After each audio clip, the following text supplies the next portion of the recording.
Hello, good morning. আমি সুনিতা শুরু করছি আজকে নতুন একটি ভ্লগ। আর এখন ঘড়িতে বাজে ঠিক 5টা 28। আর এখন এই ভোরবেলা বেরোচ্ছি, যাচ্ছি একটু বেড়াতে। আর বেড়াতে যাওয়ার জন্য আমরা বেরিয়ে পড়েছি। আর আমরা এখন হেঁটে যাব চৌমাথা থেকে আজকে দিনটা শুরু করব। আর চলো এখান থেকে ভিডিওটা শুরু করি। হ্যাঁ চলো। ভেবেছিলাম হেঁটে যাব চৌমাথা, কিন্তু হেঁটে না, এখন টোটো করেই। ও বললো চলো ভোরবেলা এখন টোটো পাচ্ছি যখন, টোটো করেই চলে যাই। তাই আমরা এখন টোটো করে চৌমাথা যাব, তারপরে ওখান থেকে বাস ধরবো। একটা ব্যস্ততম রাস্তা, এটা হচ্ছে চৌমাথা আমাদের। তাহলে চলো, এই রাস্তাটা এতটাই ব্যস্ত থাকে সারা দিন আর সারা রাত বলতে গেলে। এটা হচ্ছে আমাদের মধ্যমগ্রামের প্রাণবিন্দু, যেখানে অবিরাম গাড়ি চলেছে। এখন বাজতে যায় 6টা। আমরা প্রায় মোটামুটি মিনিট 20 অপেক্ষা করছিলাম। এখনও 15 মিনিট অপেক্ষা করার পর আমরা বাস পাবো। ফাইনালি আমরা বাসে উঠে পড়েছি। এবার তোমাদের সাথে ডিটেলসটা শেয়ার করে নিচ্ছি, চলো। বাস একেবারে অন টাইম ছিল। 6টা 15, তো 6টা 15তেই এসেছে। আসলে বারাসাতে ছিল 6টায়, আর আমাদের মধ্যমগ্রামে সেই বাসটা এসে পৌঁছতে সময় নেয় 6টা 15। তো সেই কারণেই 15টা মিনিট তো অপেক্ষা করতেই হয়। আর আমাদের এটা ছিল WBTCর বাস। আর আমরা কোথায় যাচ্ছি সেটা আগে রিভিল করি। আমরা চলেছি দীঘা, একটা শর্ট ট্রিপ, 2 দিনের জন্য আমরা দীঘা যাচ্ছি, একটু নিজেদেরকে রিফ্রেশ করার জন্য। আর এদিকটাতে না, এটা ঠিক ওই ধুলাগড়ের দিকটা। আসতেই হঠাৎ করে আমরা এই গরমে দেখি কুয়াশা, এত কুয়াশা কোথা থেকে এলো আমরা জানি না। আর যেটা সত্যি কথা বলতে বেশ ঠান্ডা লাগছিল, কিন্তু অতটাও নয় যতটা এক্সপেক্ট করেছিলাম। আর এই কুয়াশাটা হয়তো এইদিকে গাছপালা বেশি, সেই কারণেই হবে। কিন্তু কিছুটা রাস্তা যাওয়ার পরে আর ছিল না। আর কত লাইন দিয়ে গাড়ি দেখেছো, লরিগুলো দাঁড়িয়ে রয়েছে, পেট্রোলিয়াম গাড়িগুলো।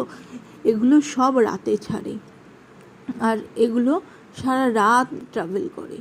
কত বড় বড় গাড়ি এখান দিয়ে যে পাস করে এই যশোর রোড, যে সত্যি কতটা ব্যস্ততম রাস্তা, যারা দেখেছে তারাই জানে। একটা সাডেন প্ল্যান করে আমরা যে কোনো সময় বেরিয়ে যেতে পারি, কারণ এই আমাদের যেই গভর্নমেন্ট সার্ভিস বাসগুলো বা যে কোনো ট্রাভেল বাসগুলো আমাদের এই চৌমাথা দিয়ে ডাইরেক্ট যায় বলেই আমরা এই দীঘা শর্ট ট্রিপটা যে কোনো সময় প্ল্যান করতে পারি। এর আগেও আমি গিয়েছি এবং WBTCর বাসেই গিয়েছিলাম, এবং বাসগুলো সত্যি বলতে ভীষণ কমফোর্টেবল হয়, আর সিটগুলোও তো বেশ ভালো। আর এখন প্রায় 9:30 মতো বাজে, আমরা অনেকটা রাস্তা এসে গিয়েছি। মাঝখানে ব্রেকফাস্টও করে নিয়েছিলাম, চা খাওয়া হয়ে গিয়েছে। আর মোটামুটি অন টাইম ওই 10:30 থেকে 11:45 মধ্যেই ঢুকিয়ে দেবে। আমরা অনেকটা রাস্তা ট্রাভেল করেছি, কিন্তু সেই 6টা থেকে ট্রাভেল করতে গিয়ে বেশ টায়ার্ড লাগছে। আমি কিছুটা ব্রেকফাস্ট করেছি, সোনাই করেনি। ও আগে দীঘা গিয়েই ব্রেকফাস্ট করবে। আর এই প্রকৃতি দেখতে না বেশ ভালো লাগে জানলা দিয়ে। আমি তো জানলার ধারে সিট ছাড়ি না। আর আমার মতন তোমরা কারা কারা জানলার ধারে সিট ছাড়ো না সেটা কিন্তু কমেন্ট করো। আর দেখো, দেখতে দেখতে আমরা কিন্তু দীঘা গেট দেখতে পেয়ে গিয়েছি। এটা আমার ভীষণ ভালো লাগে, যতটুকু পেরেছি ক্যাপচার করার চেষ্টা করেছি, কারণ ফেরার পথে আবার এটা পাবো না। আর লাকিলি একটা জিনিস আমি বলে রাখি, বাসটা না আমাদের পিছু ছাড়েনি। কেন সেটা তোমাদের পরে জানাবো। আর সেটা হচ্ছে, বলতে গেলে বলেই দিই, কারণ ওইটা ভ্লগে পাবে না তোমরা। আর সেটা হচ্ছে, এই বাসেই আমরা রিটার্ন আসি এবং এটার সামনের সিটে বসে আসি, মানে যেটা আমাদের সামনে ছিল সেই সিটটাই আমরা বুকিং করি। তো একই বাস ছিল। চলো, আমরা প্রায় এসে গিয়েছি এবং নেমে পড়ব। এটা ওই কাঁথি মার্কেট সামথিং হবে এখন, বা দীঘা মার্কেটটাই হবে, বা আমরা এসে গেছি বলাই চলে। আগে হোটেলে ঢুকবো, তারপরে সমুদ্র সৈকতে আসবো। ততক্ষণ একটু ওয়েট করব, কারণ ব্রেকফাস্ট করার আছে, তারপরে ফ্রেশ হয়ে তারপর আমরা সমুদ্রে নামার জন্য আসবো। আর আমরা অ্যাকচুয়ালি এসে গিয়েছি, এটা হচ্ছে old Digha bus stand. Petrol পাম্পের ঠিক সামনে এই জায়গাটা প্রচুর বড় মার্কেট। এই জায়গা থেকে তোমরা সমস্ত কিছু পেয়ে যাবে, অটো, টোটো, বাস, যে কোনো বাস তোমরা এখানেই পাবে। আমরা একদম সামনেই নেমেছি, এবার এই হোটেলের দিকেই যাচ্ছি। চলো, এখন ঘড়িতে বাজে 11:15।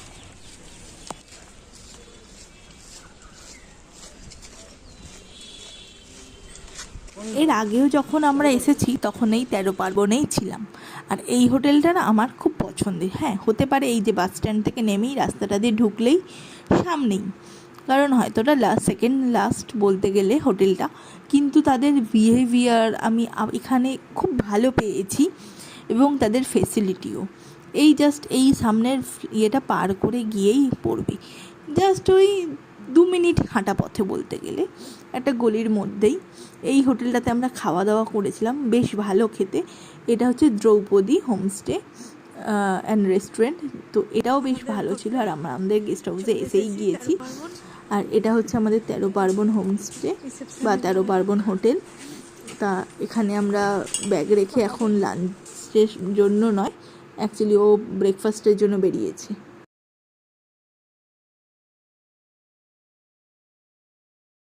করে দিক, আমরা এখন একটু খেতে বেরিয়েছি। হোটেলে চেক ইন করা হয়ে গিয়েছে। হ্যাঁ, পৌঁছে গেছি। বুঝলে তো, একটু বেরোলাম, ফোন করছি, মায়ের ফোনটা খালি বিজি আসছে। এবার এখন একটু বেরোলাম খেতে, ব্রেকফাস্ট করার জন্য। আমাদের এই হোটেলের সামনে রাস্তাটাতে এরকম দুখানা চায়ের দোকান পড়ে। এটা হচ্ছে ফার্স্ট ওয়ান, আর একটা হচ্ছে আমরা ফেলে এসেছি, যেটা আমাদের হোটেলের আরও কাছে। আর এই রাস্তাটা জাস্ট ক্রস করেই তো মেন রাস্তাটা, ওটা ক্রস করলেই সমুদ্র, তো একেবারেই কাছে। আর এটা হচ্ছে এসি বাস স্ট্যান্ড, এটাও WBTCর সরকারি বাস, কিন্তু এটা ছিল আমাদের আগের বাসটা আর আমাদেরটা ছিল তারপরে, আর আমরা নন এসিতেই এসেছি। এই বাসটার ভাড়া মোটামুটি ওই 400 টাকা মতন, আর আমরা যেটাতে এসেছি ওটা 165 ছিল। তো যেরকম ভাড়া দিয়ে আসবে, আর অ্যাকচুয়ালি আমাদের মর্নিং বাস ছিল বলে আমরা এসি নিইনি। তো তোমরা এসি চাইলে এসিও নিতে পারো, কোনো প্রবলেম নেই। আর যাদের বাড়ি কাছে তারা তো, আমি মনে করি প্রাইভেট ট্রাভেল এজেন্সির বাসের থেকে আমাদের এই গভর্নমেন্ট সার্ভিস বাসগুলো ফার বেটার। আর এখানে রোদ এখন খাঁ খাঁ করছে, আর এখন একটু অফ সিজন বলেও না ভিড়টাও কম এবং তোমাদের বাজেটেও ফ্রেন্ডলি হয়ে যাবে ট্যুরটা। ঠিক সেই কারণেই আমরা এই অফ টাইমটাতে এলাম। অ্যাকচুয়ালি আমাদের প্ল্যানিং ছিল দোলেতে আসা, কিন্তু আমরা দোলেতে আসতে পারিনি, তার একটাই কারণ হচ্ছে তখন আমরা বুকিং পাইনি। আর এই যে এখানে লাইন দিয়ে গোলার দোকান, হ্যাঁ, মানে বরফের যে গোলা বিক্রি হয় সেই বরফের গোলা আর ডাব। আমরা চলো এখানে আগে ও ব্রেকফাস্ট করবে, আমরা এই দোকানটাতে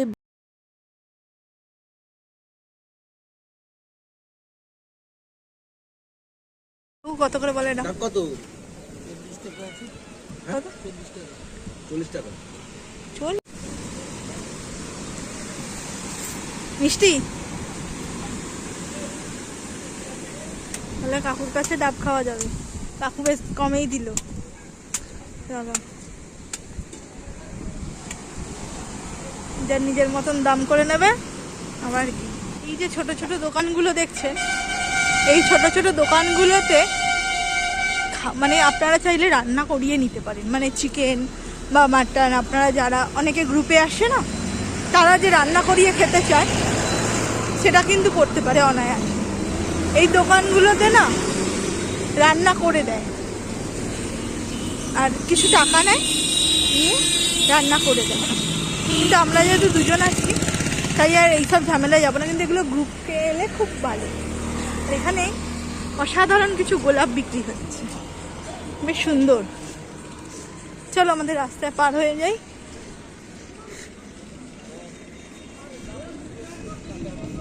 চলো, আমরা হোটেলের রাস্তায় চলে এসেছি।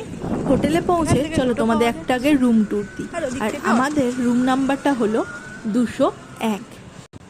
আর এই রুমটা হচ্ছে বেশ ঠান্ডা ছিল, রোদ খুব বেশি ছিল না। আর দেখতেই পাচ্ছ অলরেডি সব ছড়ানো ছেটানো হয়ে গিয়েছে, কিছু মনে করো না। এটা একটা লক সিস্টেম রয়েছে, এখানে তোমাদের এক্সট্রা তালা আনার কোনো প্রয়োজন নেই, বাট আমরা ক্যারি করেছিলাম। এখানে একটা জামা কাপড় রাখার জন্য হুক পয়েন্ট রয়েছে, আর এই যে তোমাদের একটা প্লাগ পয়েন্ট, সাথে কিবোর্ড আর টিভি চলছিল, বাট আমি এখন চালাইনি।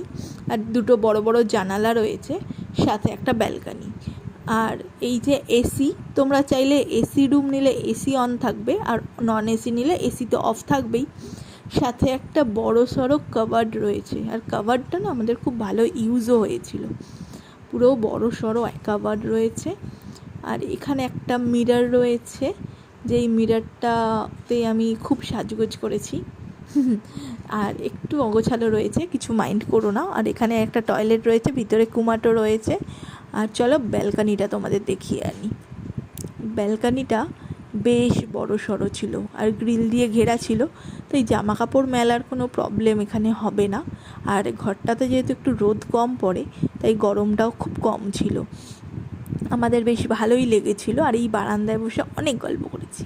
আর দুখানা এরকম টুল রয়েছে তোমাদের জন্য, আর সাথে জগ, দুটো গ্লাস, একটা বড় টেবিল রয়েছে। আর জল তোমরা এখান থেকে পেয়ে যাবে।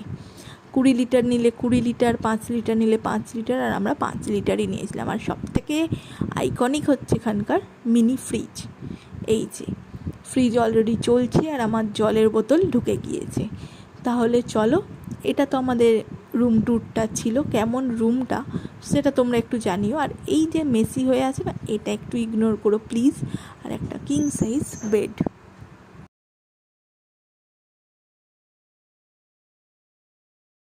একটা বেডশিট এনেছি, যেটা এর উপরে পাতবো।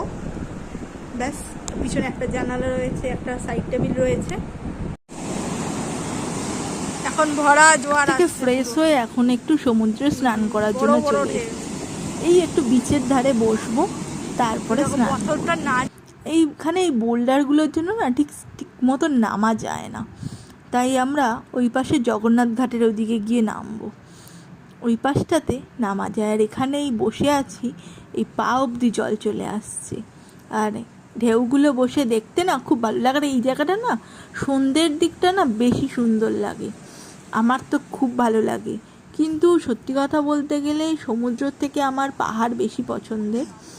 আর সমুদ্রটা হচ্ছে ঠিক আছে, চলে যায়, মানে হয়তো পাহাড়ে যেতে পারলাম না, তো সেই কারণে অপশনাল হিসাবে সেকেন্ড প্রায়োরিটিতেই আমার সমুদ্রটা থাকে। সমুদ্রে স্নান করে ঘরে গিয়ে ফ্রেশ হয়ে এবার লাঞ্চে চলে এসেছি। এখন প্রায় খাওয়া শেষের দিকে আমাদের। আর আমরা এসেছি বলাকা রেস্টুরেন্টে। এখানে আমরা গতবারেও খেয়েছিলাম, এবারেও খেলাম, বাট খাবারের কোয়ালিটিটা ডিফারেন্স মনে হয়েছে, খুব একটা ভালো লাগেনি। বাকি দিনগুলো আমরা অন্য জায়গা থেকে খাবো।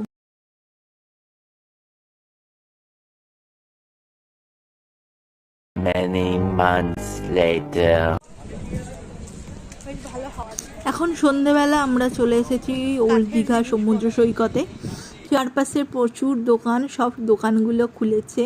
কত সাজগোজ, খেলনা, টুপি, ব্যাগ, একই জিনিস। মানে অ্যাকচুয়ালি এখানে ওই সময় কাটানোর জন্যই আসা। আর আমরা এসে ভেলপুরি খাচ্ছি আমি, আর ও খাচ্ছে ঝালমুড়ি। সন্ধেবেলার মানে টিফিন টাইম হিসেবে এটাই বেছে নিয়েছি টিফিনে খাবার জন্য। আর রাতের ডিনারটা নিয়ে চলে যাব ঘরে। আর এইখানে বসে থেকে থেকে যে করে সময় কেটে যায়, কখন সময় কেটে যায় জাস্ট বোঝা যায় না। আর এটাই না আমার সব থেকে ভালো লাগে এখানে সময় কাটাতে।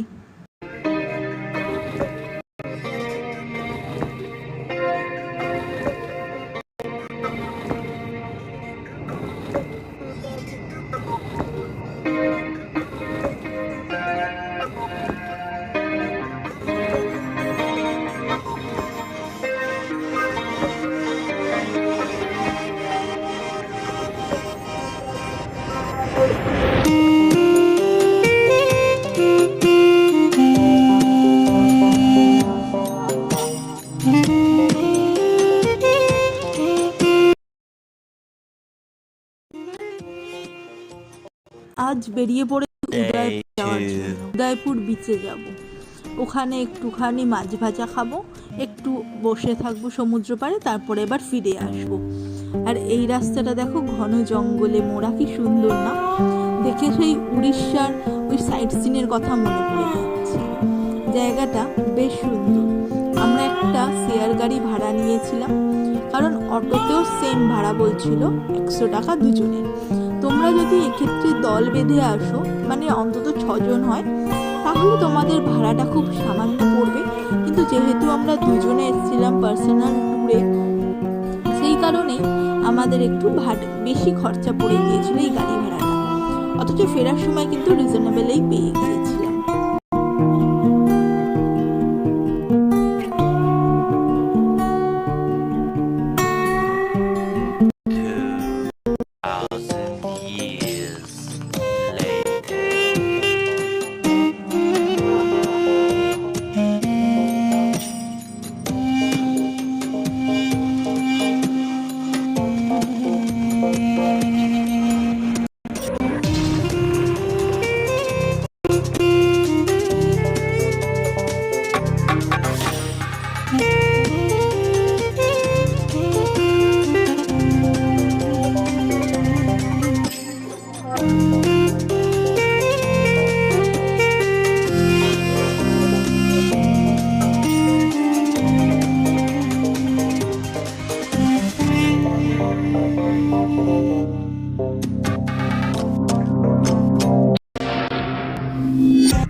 আজ আমাদের ব্যাক করা, আর কিছুক্ষণের মানে কয়েক ঘন্টার মধ্যেই আমরা ফিরে যাব।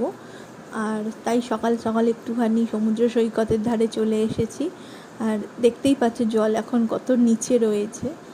ভোরবেলা আরও নিচে ছিল, কিন্তু তবু এখনও অনেকটাই নিচে রয়েছে, তবে আস্তে আস্তে জলটা বাড়বে। আর তাই আমরা একটুখানি ঘুরে যাব, কিন্তু স্নান করার ইচ্ছে নেই, তবে বলতে পারছি না, পরে স্নানও করতে পারি।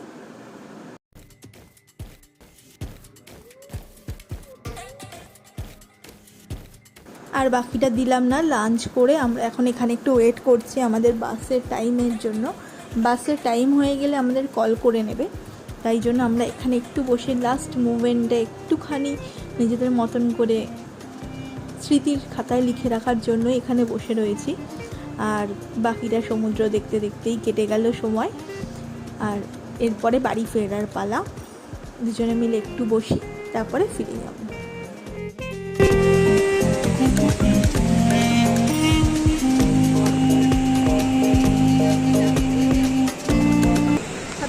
এখানে বসে কেমন লাগছে? একটু পরেই বাড়ি চলে যেতে হবে, বাড়ির ছুটির ঘন্টা বেজে গিয়েছে। খুবই সামান্য ভিডিও করেছি, খুব বেশি ভিডিও করিনি। আর এই দীঘা থেকে এখন ফিরছি, আমাদের বাসের টাইম হয়ে এসেছে। এখন ঘড়িতে 2:40 মতো বাজে, আর 2:50 আমাদের বাস।